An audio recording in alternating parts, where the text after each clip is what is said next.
Ne vazhdojmë tani të nderuar shikues edicionin tonë me një intervistë. Na bashkohet në Skype gazetari Lavdrim Lita.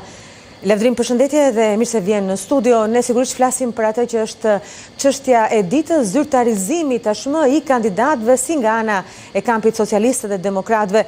Juve, si është një strategjinë që kanë përdorur dy forcat kryesore politike për përzgjedhjen e kandidatëve të tyre për të vendosur si në listat e mbyllura ashtu edhe në listat e hapura?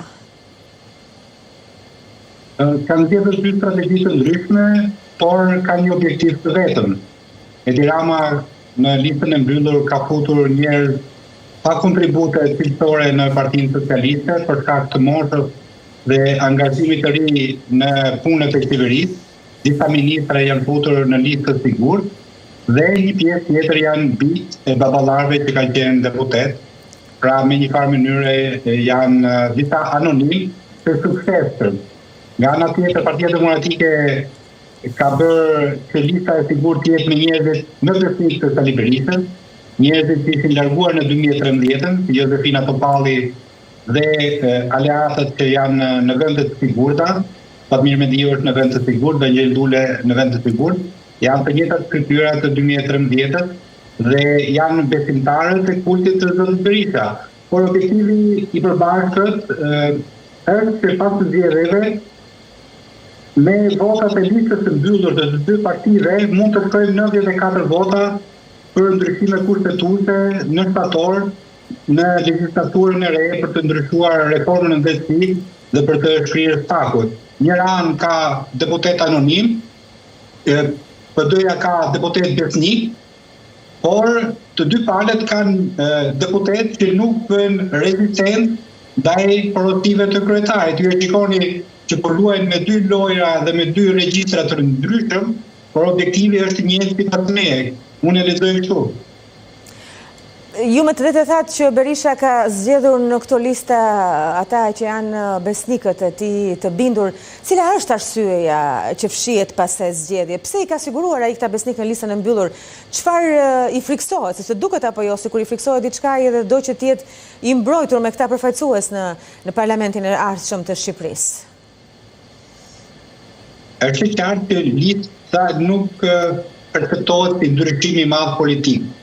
Pas 12 vitesh opozit, Partia Demokratike duhet të perceptohet sikur kishte ndryshuar dhe duke ndryshuar vetveten mund të ndryshonte Shqipërinë përmes projektit të opozitës. Por ju në fakt e shikoni që ata nuk kanë ndryshuar, ata janë po të njëjtët njerëz që kanë qenë në 2013-ën, madje edhe në 2005-ën, madje edhe në 97-ën, pra janë njerëz të stërkonsumuar. Shpeshherë nuk kanë pasur një farë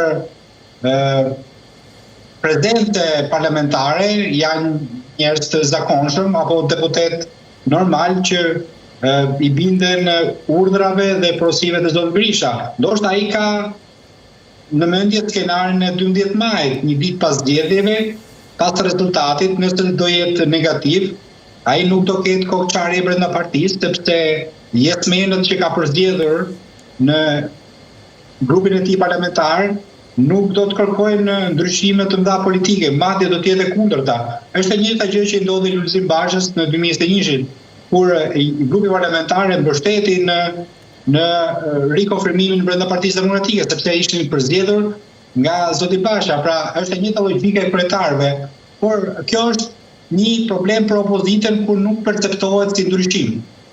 Dhe qytetarët nuk mund të hajnë këtë çorbën e ngrohur disa herë në mikrovalën e Partisë Demokratike.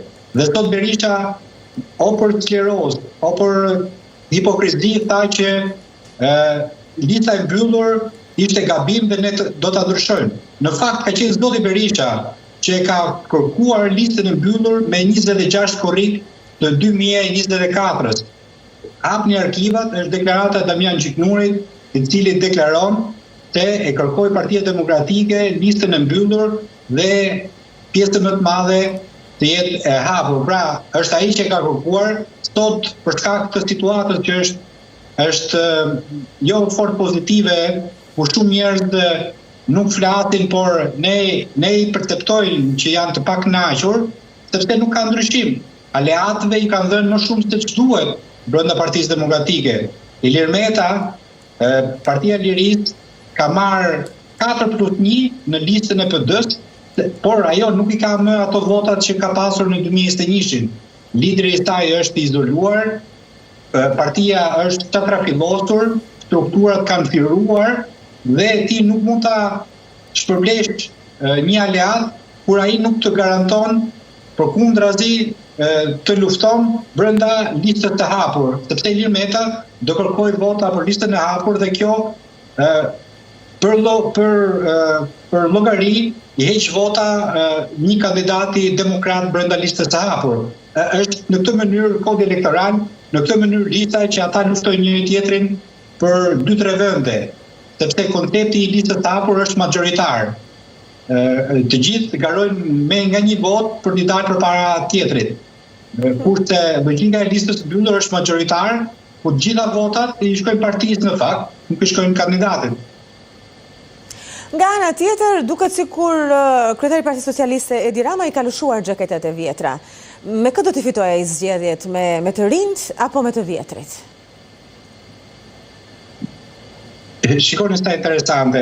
Ai të rinjt që nuk kanë kontribute në parti dhe nuk kanë infrastrukturë financiare dhe networking, i ka lënë në listë hapur. Kto që nuk kanë, i kanë futur në listë të mbyllur. Pra, deputetët me 1 mandat, me 2 mandate, janë në lista të hapura dhe do garojnë për të mbledhur vota secili për vete. Dhe kjo do bëjë që ata do marrin më shumë vota për partinë se ta për veten e tyre në finale, sepse janë shumë si të primadona në të gjitha qarqet që garojnë për pak vende. Listën e sigurt e kanë të mbyllur, do të thotë deputetët që ai ka caktuar do bëhen, dhe në fakt të tjerët do shpenzojnë kapital ekonomik, financiar dhe njerëzor për të çuar vota tek Partia Socialiste. Ai ka bërë llogarit mirë, por në fakt ka bërë dhe disa ndryshime ku për shembull grupimi politik i zotit Veliaj është lënë me një anë dhe disa kokra janë futur në listë të hapur si Toni Gogu, Etienne Gjafaj dhe Fatmir Gjafaj. Pa ne shikojmë që ka dhe aty pak kalkulime politike, por në tërësi trupa politike e Partisë Socialiste është ruajtur, ku njerëzit dhe eksponentët kryesor ai ka takuar drejtues politik, të cilët janë automatikisht në lista të mbyllura. Për vete, kryeministri Rama u shpreh ditë më parë se nuk mund të ishte në lista, por pastaj ndroi mendje dhe përfshiu veten në listën e mbyllur të Tiranës, cilat do të kenë qenë arsyet që ai mori këtë vendim të minutës së fundit. Po, ishte një kurs, ishte një truk për t'i matur pulsin zotit Berisha për taftuar që të dilte edhe ai në listë hapur, por zoti Berisha ishte një tren me shumë vagon dhe normalisht qëndroi pari në listën e mbyllur dhe zoti Rama nuk mund të dilte jashtë parlamentit dhe as në listë të hapur për 2 arsye. E para, nëse ai dilte në listë të hapur do merrte të gjithë votat e socialistëve, sepse partia atë do votonte, kështu që do të ishte vota të tjerëve. Dhe ajo logjika që thash që këto primadonat nuk të shpenzonin shumë sepse do ta dinin që partia do votonte zotin Rama, apo jo. Plus, nëse do ishte jashtë në parlamentit, kryeministri rrezikonte që në brenda parlamentit kishte një figurë qendrore ku deputetët të mblidheshin, pra rreth kryetarit të grupit parlamentar dhe nuk është komode që një person tjetër të grumbullojë shumë pushtet dhe shumë autoritet brenda partisë dhe brenda parlamentit, sepse në një moment të dytë ati mund të lindin mendime të çuditshme konkurrente dhe mund të ishte një problem afatgjat. Kështu që ai e ka evituar komplet si për planin e listës të hapur, si për logjikën që mund të krijohet një pol pushteti brenda kuvendit. Kështu që lista e mbyllur është, kreju i listës mbyllur është ajo më e logjikshme. Ndërkohë, në këto zgjedhje janë regjistruar dhe disa koalicione të reja, siç është Nisma Shqipëria bëhet ose Djathtas për Zhvillim, si dhe Lëvizja Bashk. A pritet që të sjellin ndryshime në politik këto forca të reja, a do të votohen ato nga shqiptarët? Po, besoj po, elektorati shqiptar nuk është pronë i partive të mëdha, edhe pse ata thonë na heqin vota, na marrin vota, ju japin vota, në fakt qytetarët nuk janë pronë e askujt, janë pronë e vetvetes dhe votës të tyre. Sigurisht partitë e reja, partitë e vogla nuk luajnë për të bërë rotacionin, por kanë ide të reja dhe kanë fytyra të reja.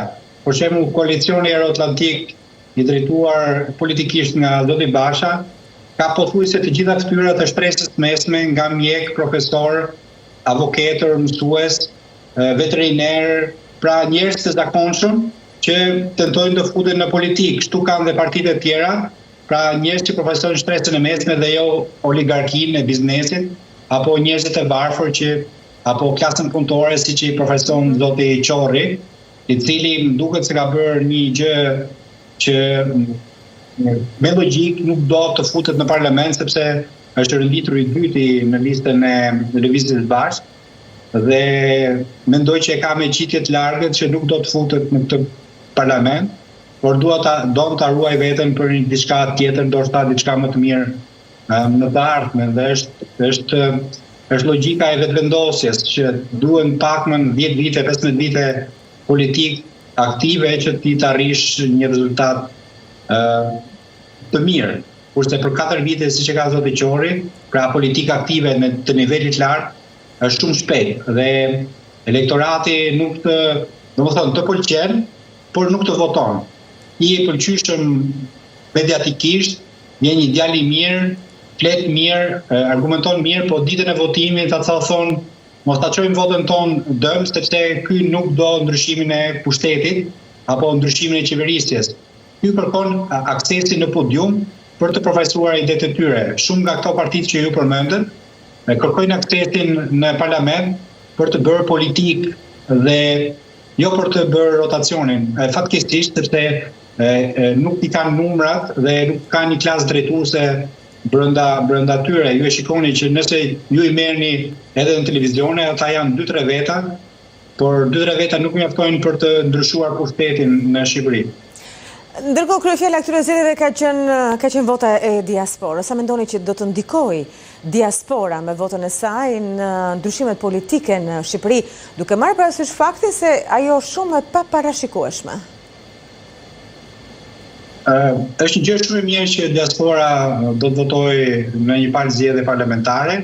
Mesatarisht është më e madhe se vendeve të rajonit, që është në 11%, 12%, në Shqipëri është tek 17-19%. Pra po flasim për 226.000 qytetarë shqiptarë që jetojnë jashtë vendit që do të votojnë. Por ndikimi real politik mendoj që do jetë i kufizuar për shkak se ne nuk kemi një proporcional kombëtar të listës të deputetëve, por vota e tyre do të shpërndahet sipas qarqeve ku ata kanë rezidencën. Pra, ata që kanë rezidencën në Qarkun Fier do votojnë për listën e deputetëve të Qarkut Fier që ndoshta nuk e dinë apo nuk i njohin kush janë, sepse i ka caktuar partia në pjesën më të madhe, por ata mendojnë se do votojnë partinë, pra leadershipin, Edi Ramën ose Sali Berishën, Lulzim Bashën, Gron Shejajn, këto emrat, por në fakt vota tyre shkon sipas qarqeve. Dhe kjo është një trik që kanë bërë te kodi elektoral, nuk është proporcional kombëtar, që ti ja jep votën njërit dhe i shkon vota e tij. Në fakt vota i shkon sipas rezidencës ti ke. Nëse ti je nga Kukti dhe jeton në Londër, vota e Londrës, po them, shkon për Qarkun Kukës, ku partia ka caktuar deputetin sepse një deputet është aty. Laj taj ti s'ke çfarë bën. Domethënë ta kanë caktuar, nuk është deputeti që ti do. E kuptova. Unë falenderoj shumë zoti Lita për këtë intervistë që pranuat të jepni për ne dhe t'ju uroj një mbrëmje të mbar. Mirupafshim. Faleminderit. Faleminderit.